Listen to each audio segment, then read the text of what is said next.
জীবনে কখনো তুমি মিথ্যা বলোনি, তাই তো তোমায় পেতে কাঁদে ধরণি। তোমার মতো নেতা পেতে পৃথিবী আকুল। হে রসূল, হে রসূল।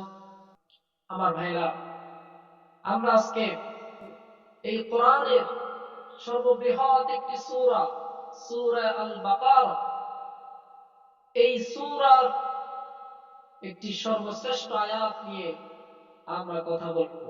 সেই আয়াতকে বলা হয় আয়াতুল কুরসি। কি বলা হয়? আয়াতুল কুরসি। এই আয়াতুল কুরসির ব্যাপারে বলা হয়েছে কোরআন শরীফের সবচেয়ে দামি যে আয়াত, দামি যে সূরা, এটার নামই কি? আয়াতুল কুরসি।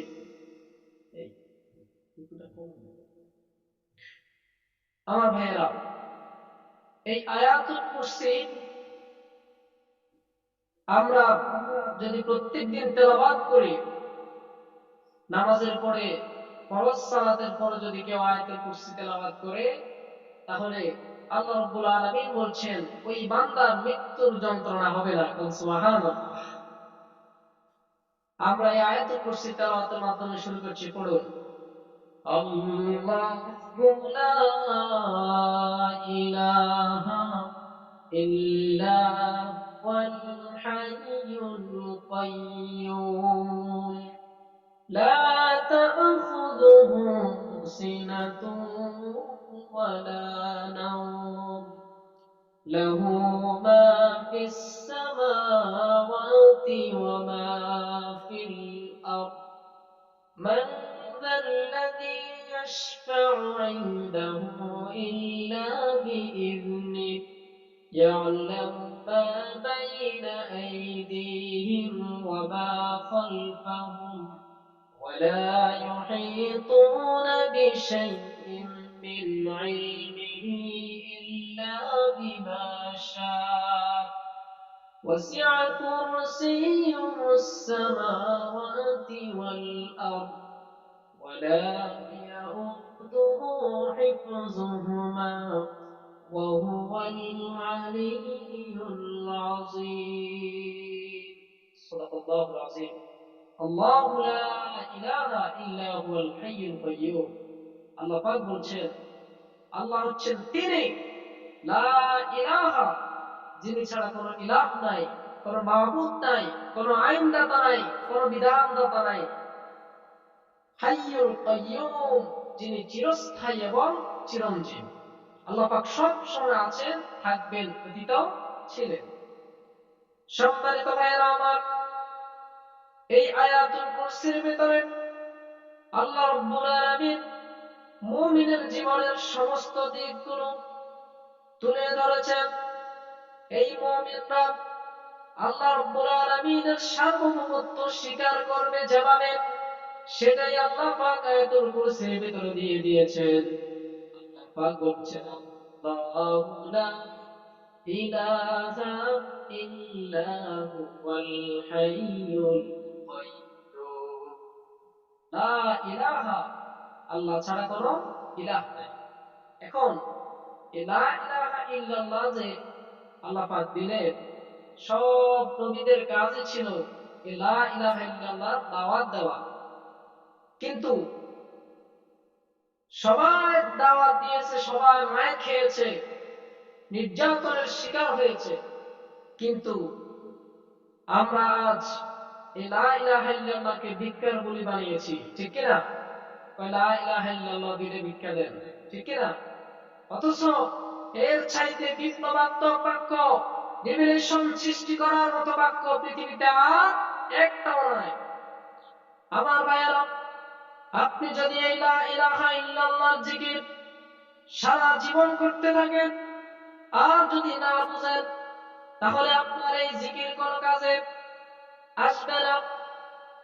আপনি যদি সেক্রেটারিয়েট গণভবন, বঙ্গভবনের ভিতরে গিয়ে যদি আপনি জিকির করতে থাকেন লা ইলাহা ইল্লাল্লাহ, লা ইলাহা ইল্লাল্লাহ, লা ইলাহা ইল্লাল্লাহ, যদি আপনি 3-4 ঘন্টা ধরে জিকির করতে থাকেন, অফিসাররা এসে আপনাকে হাদিয়া দিবে, বলবে না জানি কোন খাজা বাবা আসছে, আর একটু হাদিয়া দেই, ঠিক কিনা? হাদিয়া দিবে, তারা নিয়ে খাওয়ান দিবে। কিন্তু ঠিক একই জিনিস যদি আপনি আরবিতে না বলে বাংলাতে যদি বলেন, গণভবন, বঙ্গভবন, সেক্রেটারিয়েট, ওর ভিতরে গিয়ে যদি আপনি বলেন আল্লাহ ছাড়া কারো আইন মানি না, কারো তৈরি করা মতবাদ মানি না, আল্লাহ ছাড়া কারো কাছে মাথা নত করে না, তোমাদের তৈরি করা আইন মানে না, তখন ওই অফিসাররা এসে আপনাকে বলবে আমরাই তো আইন তৈরি করি, তুমি কিসের আইন মানো? তখন কি আর খাওয়ান দিবে? দিবে না। কেন? আপনি সত্য কথা বলেছেন, লা ইলাহা ইল্লাল্লাহ বুঝে বলেছেন, আপনাকে আর খাওয়ান দিবে না, হাদিয়াও দিবে না। খাওয়ান দিবে এক জায়গায়, লাল দালানে, কোথায়? জেলখানার ভিতরে, ঠিক কিনা? আমাদের বুঝার বিষয়। এই লা ইলাহা ইল্লাল্লাহ ধাক্কা যখন মুসা আলাইহিস সালাম দিয়েছিলেন, ফেরাউন বরদাশত করতে পারে নাই। আল্লাহ পাক ফেরাউনকে নীল নদের ভিতরে ডুবাইয়া মেরেছেন। মেরেছেন কিনা? আল্লাহ রাব্বুল আলামিন সর্বপ্রথম মুসা আলাইহিস সালামের উপর ওহী পাঠালেন, ও মুসা আলাইহিস সালাম, তুমি রাষ্ট্র শক্তির কাছে যাও। সর্বপ্রথম রাষ্ট্র শক্তির কাছে পাঠিয়েছেন। কেন? আচ্ছা, আপনাদের কাছে প্রশ্ন, পাহাড়ের উপর থেকে পানি নিচে আসে নাকি নিচ থেকে উপরে পানি যায়? উপর থেকে পানি নিচে আসে। তার মানে হলো আল্লাহ পাক ফেরাউনের কাছে পাঠালেন। ফেরাউন হচ্ছে প্রেসিডেন্ট, ফেরাউন হচ্ছে রাষ্ট্র ক্ষমতার মালিক, এজন্য ফেরাউনের কাছে পাঠালেন। ফেরাউন যদি ঠিক হয়ে যায়, ফেরাউনের রাষ্ট্রের সকল জনগণ ঠিক হয়ে যাবে, ঠিক কিনা? ফেরাউন ঠিক, সকল জনগণ ঠিক। দেশের বড় বড় পদে যারা আছে তারা যদি ঠিক হয়ে যায়, দেশটা এমনিই তো ঠিক হয়ে যাবে, কথা বলেন ঠিক কিনা? আর যদি তারা খারাপ হয়, তারা যদি চোর বাটপার হয়, তাহলে এই দেশটা ধ্বংস হয়ে যাবে, ঠিক না ঠিক? আমার ভাইয়েরা, আল্লাহ পাক এই লা ইলাহা ইল্লাল্লাহর দাওয়াত নিয়ে হযরত মূসা আলাইহিস সালামকে পাঠালেন ফেরাউনের কাছে। ফেরাউনের কাছে যাও, দাওয়াত দাও, ইন্নানি আনা আল্লাহু লা ইলাহা ইল্লা আনা ফা'বুদনি ওয়া আকিমিস সালাতা লিযিকরি। বলেন আল্লাহু আকবার। আল্লাহ রাব্বুল আলামিন বলেন, ইন্নানি আনা আল্লাহ, ও মূসা ফেরাউনের কাছে যাও, আমি আল্লাহর বাণী পৌঁছে দাও। ইন্নানি আনা আল্লাহ, নিশ্চয় আমি হলাম আল্লাহ, লা ইলাহা, আমি ছাড়া কোনো আইনদাতা নাই, কোনো বিধানদাতা নাই, আমি ছাড়া কোনো আইন তৈরি করেওয়ালা নাই, কোনো প্রতিপালক নাই, সেটা ফেরাউনের কাছে গিয়ে বলো। যখনই ফেরাউনের কাছে মূসা আলাইহিস সালাম এসে বললেন, ফেরাউন বলল, মা আলিমতু লাকুম মিন ইলাহিন গায়রু, আমি ছাড়া কোন রব আছে, ইলাহ আছে, এটা তো আমি জানি না, আমি নিজেই তো ইলাহ, আমি নিজেই তো মাবুদ। ফেরাউন নিজেকে খোদা দাবি করত। কি দাবি করত? খোদা। কিন্তু পৃথিবীতে যত নাস্তিক আছে, যত ক্ষমতাধর ব্যক্তি আছে, কেউ কিন্তু নিজেকে খলেক, সৃষ্টিকর্তা দাবি করে নাই। কি দাবি করেছে? ইলাহ দাবি করেছে। কি? এই ইলাহ শব্দটা কোরআন শরীফে আল্লাহ পাক 147 বার বলেছেন। কতবার? 147 বার। ইলাহ শব্দের অর্থ যদি উপাস্যই হয়ে থাকে, তাহলে এতবার বলার কোনো প্রয়োজন আছে? ইলাহ শব্দের অর্থ আপনাকে বুঝতে হবে। সম্মানিত ভাইয়েরা আমার, হযরত মূসা আলাইহিস সালামকে ফেরাউন বলল, মা আলিমতু লাকুম মিন ইলাহিন গায়রু, আমি ছাড়া কোনো ইলাহ আছে, আমি ছাড়া কোনো রব আছে কিনা সেটা তো আমার জানা নাই, তুমি কোন আল্লাহর কথা বলো? আল্লাহ বলতে তো কেউ নাই, কোন নাউজুবিল্লাহ, দেয়ার ইজ নো গড, স্রষ্টা বলতে কিচ্ছু নাই। আল্লাহ রাব্বুল আলামিন মূসা আলাইহিস সালামকে পাঠালেন, কিন্তু ফেরাউন তাকে দেখতে পারে নাই। কেন দেখতে পারে নাই? অপরাধ কি? কালেমার দাওয়াত নিয়ে আসছে, এজন্য। ফেরাউন বলল, লা আজআলান্নাকা মিনাল মাসজুনিন। ও মূসা, যদি বেশি বাড়াবাড়ি করো, আমি বলছি কোনো আল্লাহ নাই, তুমি যদি বাড়াবাড়ি করো তোমার জেলখানার ভিতরে ঢুকাইয়া দিব। ঠিক কিনা? এখনো কি জেলখানার ভয় দেখানো লোক আছে না নাই? দাওয়াত দিলেই কয় তোর জেলখানায় ঢুকাবো। সেই ফেরাউন জেলখানার ভয় দেখালো। মূসা আলাইহিস সালাম ভয় করছিলেন? ভয় করেন নাই। হযরত মূসা আলাইহিস সালাম বললেন, ফেরাউনকে, আমি আল্লাহর নবী, আল্লাহ আমাকে সাহস দিয়ে পাঠিয়েছেন, আমি ভয় পাওয়ার লোক নই। হযরত মূসা আলাইহিস সালাম ফেরাউনের কাছে ভয় করেন নাই, ভয় করেছেন একজনকে। চিল্লায়া বলেন, তিনি কে? শুধু আল্লাহকে ভয় করেছেন। এবার ফেরাউন তার দলবল নিয়ে মূসা আলাইহিস সালামের পিছনে ধাওয়া করল। মূসাকে মারতে হবে, না মারলে আমার দেশের মানুষ মূসা আর আল্লাহর কাছে চলে যাবে, আমার গোলামি করবে না, আমার কথা শুনবে না। ফেরাউন তিন দিক থেকে ধাওয়া করলো। হযরত মূসা আলাইহিস সালাম দৌড় দিলেন। দৌড় দেওয়ার পরে সামনে একটা দরিয়া পড়ে গেল। এবার কোন দিকে যাবেন? হযরত মূসা আলাইহিস সালামের সাথীরা চিন্তা করতে লাগলো, কোথায় যাব? আমরা তো ধরা পড়ে গেছি। ইন্না লামুদরাকুন, কোরআনের ভাষা। সুবহানাল্লাহ। ইন্না লামুদরাকুন, আমরা তো মনে হয় ধরা পড়ে গেছি, আমরা কোথায় যাব? আল্লাহ রাব্বুল আলামিনের পয়গম্বর হযরত মূসা আলাইহিস সালাম বললেন, ও আমার সাথীরা, ভয় করো না, ইন্না রাব্বী সায়াহদিন, আমাদের আল্লাহ অবশ্যই আমাদের জন্য রাস্তা বের করে দিবে। কোন সুবহানাল্লাহ। আমাদের সামনে যদি একটা পুকুর পড়ে, পিছন দিক থেকে কেউ যদি তাড়ায়, তিন দিক থেকে, আমরা কি কথা বলতে পারবো যে আল্লাহ পথ বার করে দিবেন? আমাদের বলার সাহস নাই।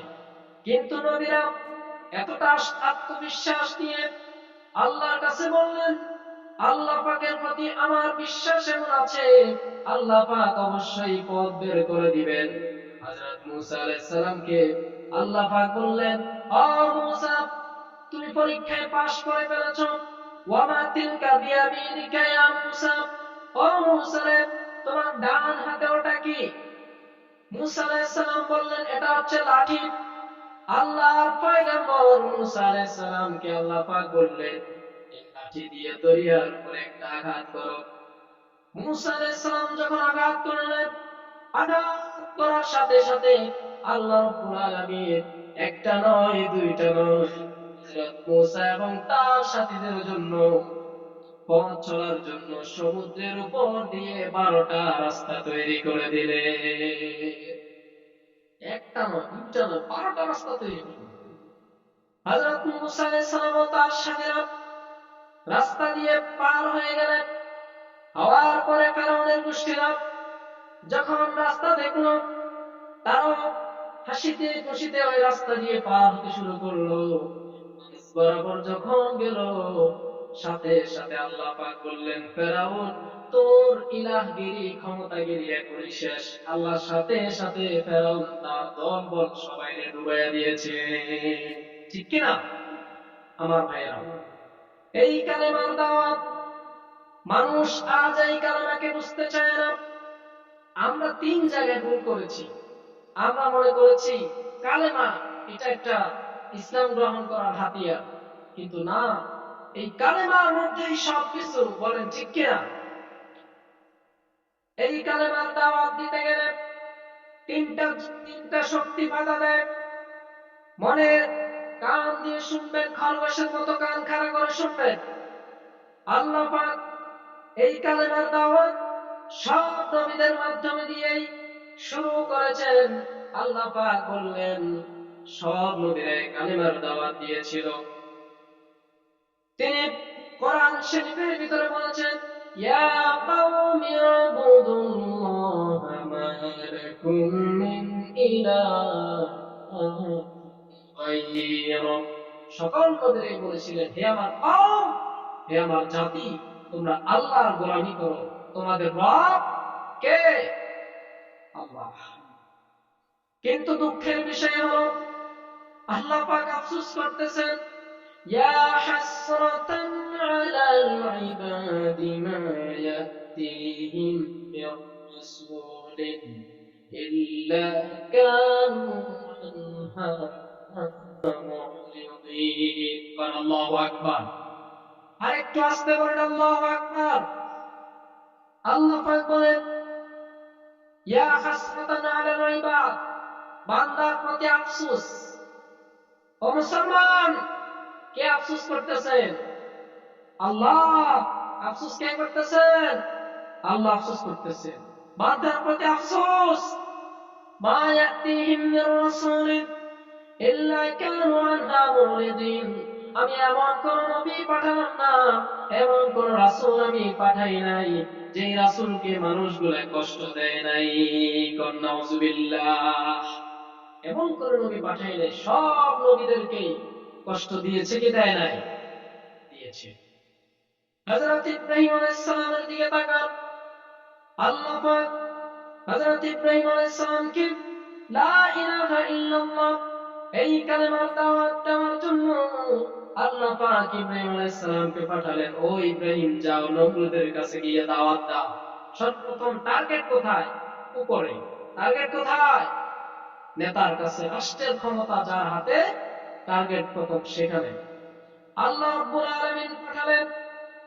ও ইব্রাহিম নমরুদের কাছে গিয়ে দাওয়াত দাও নমরুদের কাছে যখন দাওয়াত নিয়ে গেলেন নমরুদ বলল وقالوا من أشد منا قوة وقالوا من أشد منا قوة আমার চাইতে বড় শক্তিশালী আর কে আছে নমরুদের চাইতে শক্তিশালী কেউ আছে নাকি ওই সময় ছিল না নমরুদ বলতো আমার মতো ক্ষমতাশালী তো কেউ নাই তুমি কোন আল্লাহর দাওয়াত দাও আল্লাহ রাব্বুল আলামিনের সেই ইব্রাহিম আলাইহিস সালাম তিনি বলেছিলেন ও নমরুদ যদি তুমি আল্লাহ রাব্বুল আলামিনের দাওয়াত গ্রহণ না করো আমি তোমাকে চেষ্টা করেই যাব নমরুদ আল্লাহর নবীর কথা শুনলো না নমরুদ কি করলো আগুনের কুণ্ডলী বানালো ইব্রাহিমকে বাঁচিয়ে রাখা যাবে না ইব্রাহিমকে মেরে ফেলতে হবে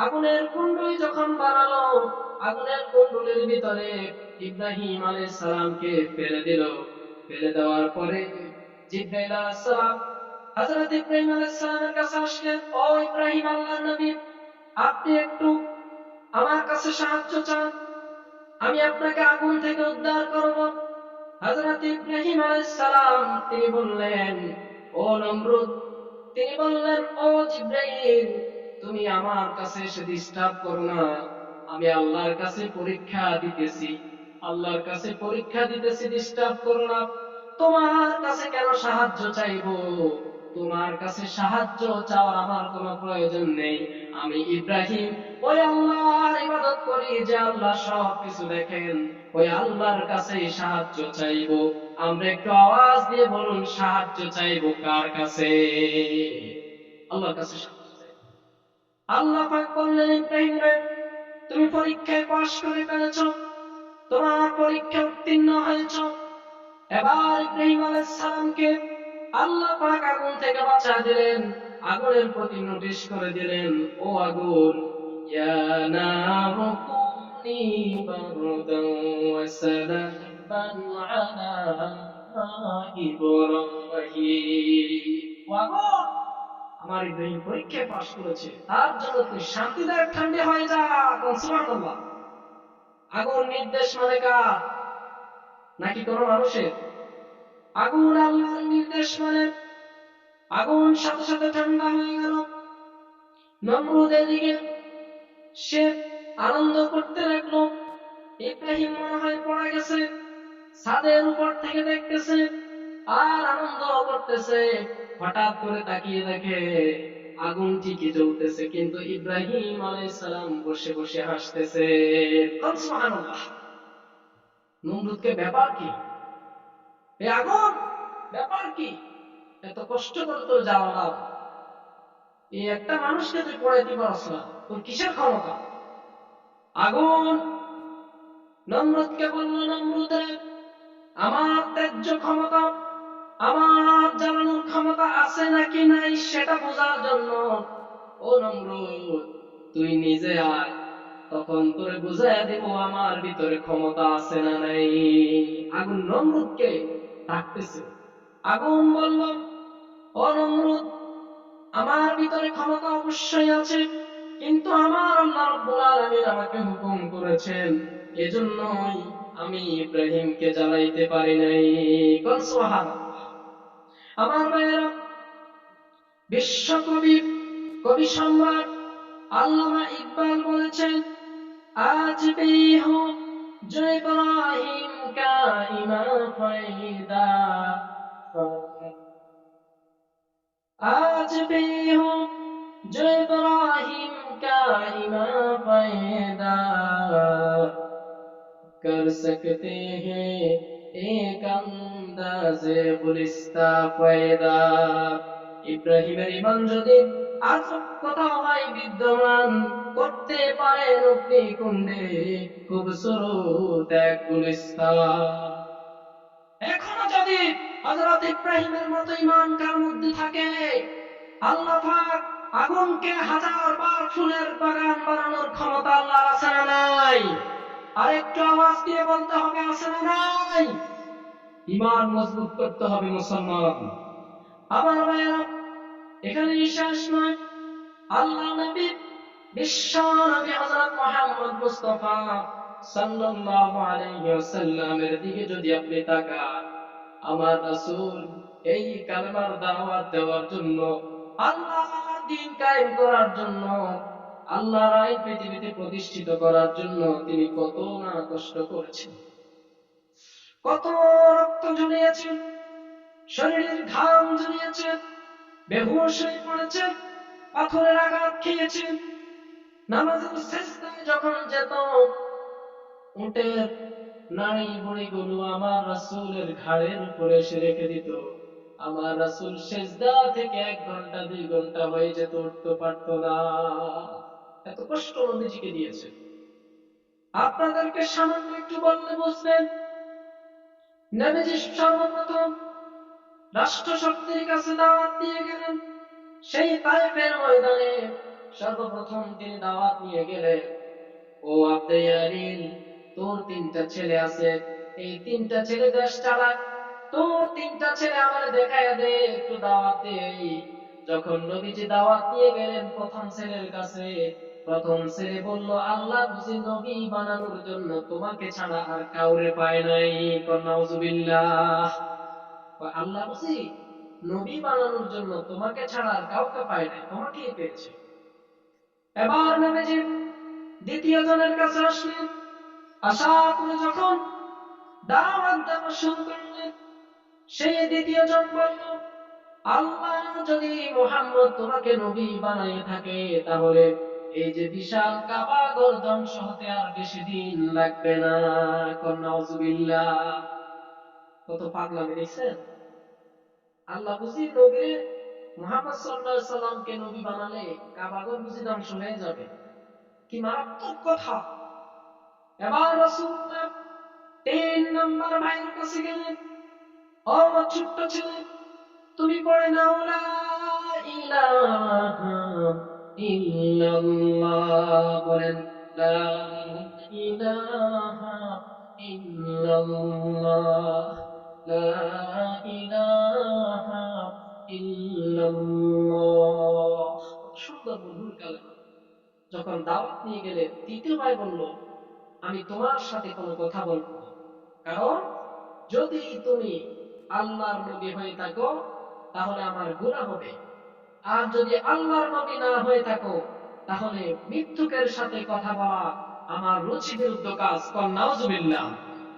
আমার নবীকে মিথ্যুক বলে। আজও কিছু নাস্তিক রয়েছে, যারা আমার নবীকে মিথ্যুক বলে গালি দেয়, পাগল বলে গালি দেয়, আমার নবীকে চরিত্রহীন বলে গালি দেয়। নাউজুবিল্লাহ। আমার নবীজিকে এখনো গালি দেয় মানুষ। অথচ তোমাদের যে নেতারা, যেই নেতাদেরকে তোমরা স্লোগান দাও, যেই নেতাদের কথা মতো তোমরা উঠা বসা করো, সেই নেতাদেরকে জিজ্ঞাসা করো, এই নেতা জীবনে মদ খায় নাই, তুমি কি নিশ্চিত? এই নেতা জীবনে মিথ্যা কথা বলে নাই, তুমি কি নিশ্চিত? জিজ্ঞেস করো। এই নেতা কোনদিন ঘুষের টাকা খায় নাই, তুমি কি নিশ্চিত? এই নেতা কোনদিন স্ত্রীর সাথে খারাপ ব্যবহার করে নাই, তুমি কি নিশ্চিত? যদি জিজ্ঞেস করা হয়, 100 জনের ভিতরে একজনও পাস করবে না, ঠিক না? কিন্তু নেতা হচ্ছেন তিনি, যিনি বলেছেন, ও আমার স্বামীরা, ও আমার স্ত্রীরা, আমার দিনের বেলায় যত কাণ্ড আছে, যত কাজ আমি দিনের বেলায় করি, যত কাজ আমি রাত্রি বেলায় করি, সবগুলা মানুষের দরবারে একটা একটা করে খুলে খুলে বলে দাও। সুবহানাল্লাহ। কিসের নেতা বলো তুমি? নেতা হচ্ছেন বিশ্বনবী মুহাম্মদ মুস্তাফা সাল্লাল্লাহু আলাইহি ওয়াসাল্লাম। নেতা হচ্ছেন তিনি। আমার ভাইয়েরা, 2 নম্বরে কালিমার দাওয়াতে যারা বাধা দেয় তারা হলো ধনী ব্যক্তি। তারা কে? ধনী ব্যক্তি, যাদের ধন সম্পদ বেশি, তারা হচ্ছে ধনী ব্যক্তি। ধনী ব্যক্তিরা কালিমার দাওয়াতে বাধা দেয়, ইসলামের দাওয়াতে বাধা দেয়। ধনী ব্যক্তিগুলো মনে করেন আমাদের অনেক সম্পদ, এই সম্পদ দিয়ে আমরা ইসলামের বিরুদ্ধে কাজ চালাবো, ইসলামের বিরুদ্ধে আমরা কলম ধরবো, ইসলামের বিরুদ্ধে আমাদের অর্থ ব্যয় করব। কিন্তু আল্লাহ রাব্বুল আলামিন বলেন, এই ইসলামের বিরুদ্ধে যুগে যুগে যারা ষড়যন্ত্র করেছে, একটা মানুষ ইসলামের বিরুদ্ধে ষড়যন্ত্র করে টিকতে পারে নাই, ঠিক না? আল্লাহ রাব্বুল আলামিন বলছেন, আল্লাহু মুতিম্মু নূরিহি ওয়ালাউ কারিহাল কাফিরুন। আল্লাহ পাক তার আলোকে, ইসলামকে আল্লাহ পাক চালাবেন, সারা পৃথিবীতে কায়েম করবেন, এটা নিবানোর ক্ষমতা কারো। ওরা মুখের ফুঁক দিয়ে কোরআন নিবাতে চায়। আচ্ছা আপনারা বলুন, আগুনের ভিতরে, জ্বলন্ত কয়লার ভিতরে যদি কেউ মুখের ফুঁক দেয়, আগুন কি নিভবে নাকি আরো জ্বলবে? জ্বলবে না? এই কোরআন, এই ইসলাম সেই জ্বলন্ত কয়লার মতো। ইসলামকে যারা নিভাতে আসবে ওরা নিজেরা নিভে যাবে, ইসলাম নিভানো সম্ভব নয়, ঠিক কিনা? আমার ভাইয়েরা, ধনী ব্যক্তিরা নিভানোর জন্য চেষ্টা করে, এজন্য ইসলামের ক্ষতি করতে চেষ্টা করে যাদের ধন সম্পদ বেশি তারা। 3 নম্বরে যারা কালিমার দাওয়াতে বাধা দেয় তারা হল সুবিধাবাদী, কায়েমি শক্তি, অর্থাৎ মুনাফিক। কারা? মুনাফিকরা। মুনাফিকরা ইসলামের কখনো ভালো হোক এটা তারা চায় না। দৃষ্টি যেদিকে ছাতাও ওই দিকে। কথা ক্লিয়ার বোঝা যায়? সমস্যা হলে বলবেন একটু, আমার ভাইরা, ছাতা ওই দিকে ধরে যেদিকে বৃষ্টি পড়তেছে, মানে যেই দল যখন ক্ষমতায় আসবে সে ওই দলের সাথে হয়ে যায়। কথা কোন ঠিক কিনা? আল্লাহ রাব্বুল আলামিন বলেন, ইন্নাল্লাযীনা ইউহিব্বুনা আন তাশিআল ফাহিশাতু ফিল্লাযীনা আমানু লাহুম আযাবুন আলীমুন ফিদ দুনিয়া ওয়াল আখিরাহ। আল্লাহ পাক বলেন, নিশ্চয় যারা মুনাফিক, যারা মুনাফিক মার্কা মুসলমান, ওরা চায় এই পৃথিবীতে অশ্লীলতাকে বাড়িয়ে দিতে, খারাপ কাজগুলো যেন ছড়া যায়, তাফসীর মাহফিল যেন বন্ধ হয়ে যায়। নাউজুবিল্লাহ। তাফসীর মাহফিল বন্ধ করতে চায় কিন্তু খারাপ কাজগুলো যেন বাড়িয়ে যায়, তারা ওটাই চায়। এই রোগ ধরেছেন কে? আল্লাহ রাব্বুল আলামিন রোগ ধরে ফেলেছেন তাদের। সম্মানিত ভাইয়েরা আমার, এবার আমরা যে আয়াতুল কুরসির কথা বলেছিলাম, আল্লাহু লা ইলাহা ইল্লা হুয়াল হাইয়ুল কাইয়্যুম, আল্লাহ হচ্ছেন তিনি যে ছাড়া কোনো আইনদাতা নাই, কোনো বিধানদাতা নাই, কোনো ক্ষমতার মালিক নাই, তিনি হচ্ছেন চিরস্থায়ী চিরঞ্জীব। দ্বিতীয় আয়াতের ভিতরে আল্লাহ পাক সুন্দর করে বলেন, تأخذه سنة ولا نوم পড়েন لا تأخذه سنة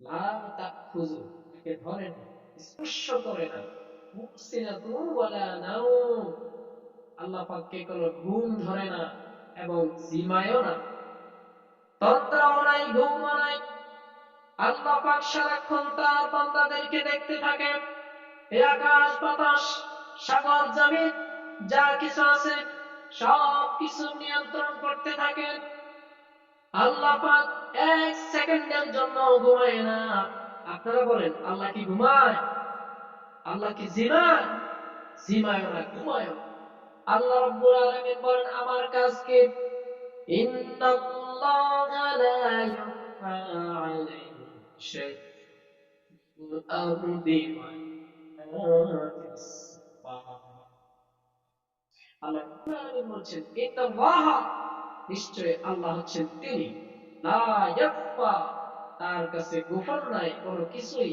আলাইহি শাইউন ফিল আরদি ওয়ালা ফিস সামা আসমান এবং জমিনের ভিতরে যা কিছু আছে সব কিছুর কথা আল্লাহ বলছেন এই সব কিছু অনুপরিমাণ পরমাণু পরিমাণ কোনো কিছুই আল্লাহ পাকের কাছে গোপন নাই কোন সুবহানাল্লাহ আল্লাহ সব জানেন এমনকি ছোট্ট একটা পোকা যদি সমুদ্রের নিচে পাথরের উপরে সে যদি রাত্রিবেলা গভীর অন্ধকারে হাঁটতে থাকে এবং কান্না করতে থাকে ক্ষুধার জ্বালায় ওই ছোট্ট পিঁপড়াটা পর্যন্ত আল্লাহ পাক দেখতে পান সুবহানাল্লাহ ওই পিঁপড়াকে আল্লাহ দেখতে পান শুধু দেখতে পান না ওই পিঁপড়ার পায়ের যে শব্দ সেই শব্দ পর্যন্ত আল্লাহ পাক শুনতে পান আচ্ছা আপনারা বলেন এই ছোট্ট একটা পিঁপড়া ওর আওয়াজটাই কতটুকু ওর শব্দটাই কতটুকু এটাও যদি আল্লাহ দেখতে পান তাহলে আমাদের অবস্থা কি আমাদের সকল কাজ আল্লাহ দেখে নাকি দেখে না সব দেখে আমরা কোথায় কি করছি কোথায় মিথ্যা বলছি কোথায় গীবত করছি কোথায় শিকায়ত করছি সবকিছু দেখে কে সবকিছু জানে কে সবকিছু বোঝেন কে সবকিছুর হিসাব রাখছেন যে তিনি কে সে আল্লাহর প্রতি আমাদেরকে ঝুঁকে থাকতে হবে আল্লাহ পাক বলেন কাফেররা মনে করে ইসলামের বিরুদ্ধে ষড়যন্ত্র করে কালিমার বিরুদ্ধে ষড়যন্ত্র করে ওরা সাধু সাজতে চায় ওরা ভালো হয়ে যাবে কিন্তু আল্লাহ পাক বলেন ওয়া কুল্লা শাইইন আহসানাহু কিতাবা আমি তাদের প্রত্যেক কাজ কর্ম তারা যা যা করতেছে একটা করে গনে গনে হিসাব রাখতেছি একটা একটা করে হিসাব দিতে হবে আপনার কাছে সে আল্লাহ বলেন বান্দা সতর্ক হয়ে যাও ইন্নাস সামআ ওয়াল বাসারা ওয়াল ফুআদা কুল্লু উলাইকা কানা আনহু মাসউলা ও বান্দা সতর্ক হয়ে যাও ইন্নাস সামআ নিশ্চয় তোমার শ্রবণ শক্তি তোমার কানের ব্যাপারে ওয়াল বাসার তোমার দৃষ্টি শক্তির ব্যাপারে তোমার চোখ কোথায় কি করেছে কোথায় খারাপ দেখেছে তোমার চোখ কোথায় অন্যায় করেছে ওয়াল ফাদা কুল্লু উলাইকা কানা আনহু মাসউলা আমাদের শুধু চোখ আর কান নয় সারা অঙ্গের ভিতরে সারা শরীরের ভিতরে কখন কোন অঙ্গ কোন খারাপ কাজ করছে সবগুলোর ব্যাপারে কিয়ামতের দিন তোমাদেরকে প্রশ্ন করব আল্লাহ যদি প্রশ্ন করে আমাদের উপায় থাকবে আমাদের উপায় থাকবে এই পৃথিবীতে এমন কোন বাপের বেটার জন্ম হয় নাই যে বলতে পারবে আমি আল্লাহর কাছে হিসাব দিতে পারবো এমন কোন বাপের বেটার জন্ম হয়েছে এজন্য আমরা আল্লাহর কাছে একটা দোয়া করব রাসূলের যুগের রাসূলুল্লাহ শিখিয়ে দিয়েছেন সেই দোয়া করতে কি রাজি আছেন আপনারা আল্লাহ রাসূল শিখিয়ে দিয়েছেন তোমরা পড়বা ফাসাউফা ইউহাসাবু হিসাবান ইয়াসীরা আল্লাহুম্মা হাসিবনি হিসাবান ইয়াসীরা হে আল্লাহ আমার হিসাব তুমি সহজ করে দিও, কারণ আমিন। সম্মানিত ভাইয়েরা, আল্লাহ পাক এরপর বলছেন লাহু মা ফিস সামাওয়াতি ওয়া মা ফিল আরদ, আকাশ আর জমিনের ভিতরে যা কিছু আছে সব কিছু। বিল্ডিং কার? বলেন না আমার বিল্ডিং। জমি কার? গাছ কার? মাছ কার? পুকুর কার? সবকিছু আল্লাহর। আমরা মনে করি আমার বাড়ি, আমার গাড়ি, আমার দালান, আমার গাছ, আমার পুকুর সবকিছু আমার, ছেলেও আমার, মেয়েও আমার, সবকিছু আমার। অথচ আল্লাহ পাক বলেন তোমার কিচ্ছু নাই, সবকিছু হচ্ছে আমার। সবকিছু কার? সে আল্লাহ পাক বলেন কুলিল্লাহুম্মা মালিকাল মুলকি তু'তিল মুলকা মান তাশাউ ওয়া তানজি'ুল মুলকা মিম্মান তাশাউ ওয়া তু'ইজ্জু মান তাশাউ ওয়া তুযিল্লু মান তাশাউ বিয়াদিকাল খায়রু ইন্নাকা আলা কুল্লি শাইইন কাদির। আল্লাহু আকবার। আল্লাহ রাব্বুল আলামিন বলেন কুলিল্লাহুম্মা মালিকাল মুলকি, আল্লাহ পাক হচ্ছেন সারা পৃথিবীর ক্ষমতার মালিক, সারা পৃথিবীর মালিক, আকাশের মালিক, জমিনের মালিক, পাহাড়ের মালিক, সমুদ্রের মালিক, সারা পৃথিবীর মালিক হচ্ছে আল্লাহ রাব্বুল আলামিন। আল্লাহ পাক বলেন আমি যাকে ইচ্ছা তাকে দান করব, সেটা ক্ষমতা হোক অথবা অন্য কিছু হোক, সম্মান হোক, মর্যাদা হোক, যাকে ইচ্ছা তাকে ক্ষমতা দান করব। আবার যখন ক্ষমতায় গিয়ে যখন তুমি বাঁকা চোখে দেখবা, ক্ষমতায় গিয়ে যখন আল্লাহর ক্ষমতাকে ভুলে যাবা, আমি আল্লাহ ক্ষমতা থেকে ধরে নামায় দিব। ঠিক কি না? মানুষ ক্ষমতায় গেলে মনে করে আমাকে আর ক্ষমতা থেকে কেউ নামাইতে পারবে না। বিশ্বনন্দিত একজন মুজাদ্দিদ সৈয়দ আবুল আলা মাউদুদী রাহিমাহুল্লাহ, তিনি বলেছেন স্বৈরাচারীরা যখন ক্ষমতায় যায় তারা ক্ষমতার চারদিকে যত ছিদ্র আছে সব ছিদ্রগুলো বন্ধ করে দেয়, কিন্তু যখন স্বৈরাচারীরা মনের ভুলে একটা ছিদ্র বন্ধ করতে ভুলে যায়, কথা কোন ঠিক কিনা? সেই ছিদ্র বন্ধ করতে মনের অজান্তে ভুলে যায়। এই যে ভুলে গেল, এই ভুলে যাওয়ার কারণে উনি বলছেন এই ছিদ্র দিয়েই ওই স্বৈরাচারের পতন হয়ে যায়, ঠিক কিনা? যে ব্যক্তি ভুলে যাবে ওকে ক্ষমতায় গেলে চারদিকের স্ক্রু টাইট যতই দেয় কাজ হবে? হবে না। মানুষ আল্লাহকে ভুলে যায়, মনে করে আল্লাহ বলতে কেউ নেই। সম্মানিত ভাইয়েরা আমার, আল্লাহ পাকের পরে বলছেন মান যাল্লাযী ইয়াশফাউ ইনদাহু ইল্লা বিইযনি, কে আছে এমন কিয়ামতের দিন আল্লাহর সামনে সুপারিশ করতে পারবে? এমন কে আছে? আল্লাহ প্রশ্ন করতেছেন কে এমন কিয়ামতের দিন আল্লাহর সামনে কথা বলতে পারবে? আপনারা বলেন তো, আল্লাহর অর্ডার ছাড়া কিয়ামতের দিন কেউ কথা বলতে পারবে? কেউ পারবে না, কেউ সুপারিশ করতে পারবে না। একজন পারবে, তিনি কে? মুহাম্মদুর রাসূলুল্লাহ সাল্লাল্লাহু আলাইহি ওয়াসাল্লাম। সেদিন যেই মানুষগুলো তাদের নেতার অনুসরণ করত, নেতার কথা মতে চলত, নেতার কথা মতে মানুষকে ক্রস ফায়ার দিত, নেতার কথা মতে মানুষকে গুম করত, মুসল্লি ধরে ধরে পিটাতো, ওই দিন মানুষগুলো নেতার কাছে যাবে, নেতাজি আমাদের জন্য একটু সুপারিশ করুন। নেতা বলবে وقالوا ربنا إنا أطعنا سادتنا وكبراءنا فأضلونا السبيل। তারা নেতাকে গিয়ে বললেন নেতাজি আপনার কথা মতো দুনিয়ায় যা ইচ্ছা তাই করেছি, আপনি যাকে মারতে বলেছেন তাকে মেরেছি, আপনি যা কথা বলেছেন আমি তাকে গিয়ে হত্যা করেছি, ও নেতাজি, আজকে আমাকে একটু সাহায্য করুন, আমার জন্য সুপারিশ করুন। সেদিন নেতাজি বলবে, সাওয়াউন আলাইনা আজাজি'না আম সাবারনা মা লানা মিন মাহিস।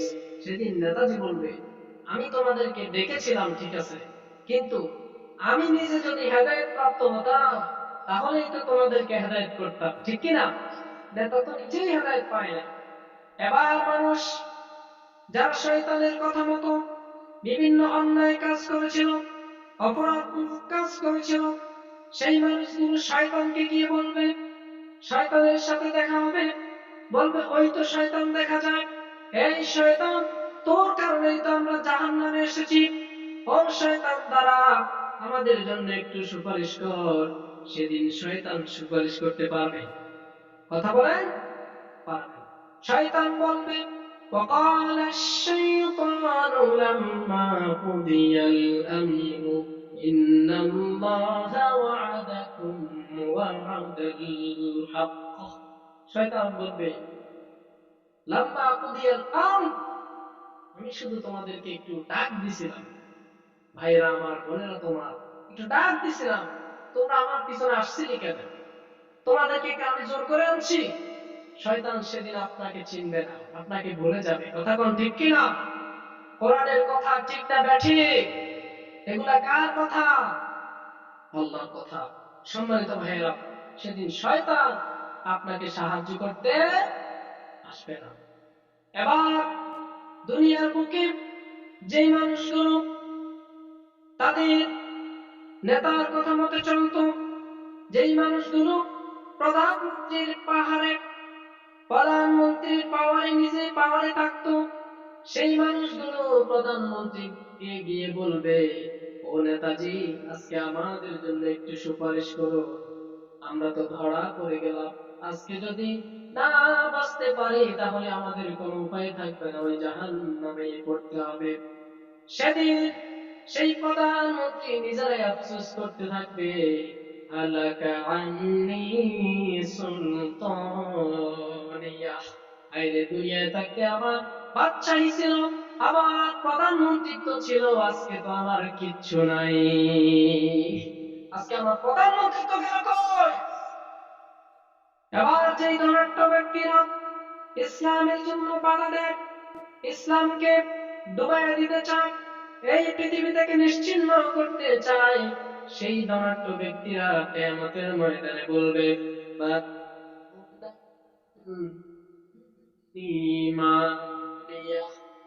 আমার এত ধন সম্পদ ছিল, এত কিছু আমার ছিল, এই ধন সম্পদ